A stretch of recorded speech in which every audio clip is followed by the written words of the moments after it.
మిత్రులకు నమస్కారం. వనజా తాతినేని కథల ఛానల్కు సుస్వాగతం. మీరు నా ఛానల్ సందర్శించి కథలు, కవిత్వం, లేఖలు, మ్యూజిక్స్, అనువాద కథలు, సామాజికమైన విషయాలు మున్నగినవి వింటున్నారు కదా. సాహితీ అభిమానులైన మీ అందరికీ హృదయపూర్వక ధన్యవాదాలు తెలుపుకుంటున్నాను. నా ఛానల్ని లైక్ చేయండి, షేర్ చేయండి, ఇంకా సబ్స్క్రైబ్ కూడా చేయండి. సాహితీ మిత్రులకు నమస్కారం. వనజా తాతినేని కవిత్వానికి స్వాగతం. విభిన్న కథల, కవిత్వాల సమాహారం వనజా తాతినేని. ఈరోజు నేను వినిపించబోతున్న కవిత మన్ మేరా దుష్మన్. ఈ కవిత్వం వినిపించే ముందు ఒక చిన్న మాట. వర్షంలో తడవని వారు, ప్రేమలో పడని వాళ్ళు, ప్రేమ కవిత్వం రాయని కవులు ఎవరు ఉండరట. ఈ కవిత్వం కూడా అలాంటి కవిత్వమే. ఇక వినేయండి. మన్ మేరా దుష్మన్. నేను కోరుకున్నది నా ముందున్నా, అందుకునేందుకు చేయి కదల్చనీయవు, అడుగు ముందుకు పడనీయవు, సంకెళ్లతో కట్టి పడేస్తావు. ఒక్క క్షణం అవునంటావు, ఆ మరుక్షణమే వలదంటావు.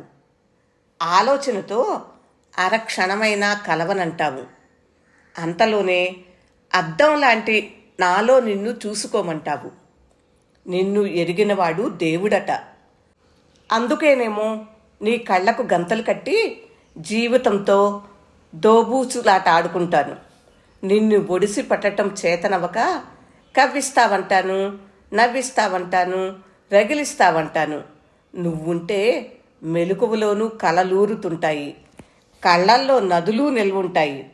వాస్తవికత, భ్రాంతి మధ్య ఊగిసలాడుతూ నిన్ను మట్టుపెట్టి జీవిత సౌదాన్ని అడ్డంగా నిలబెట్టుకుంటూ అప్పుడప్పుడు చిక్కి శల్యమై నీ ఉనికి నిరూపణతో ఓడానని తలదించుకుంటాను.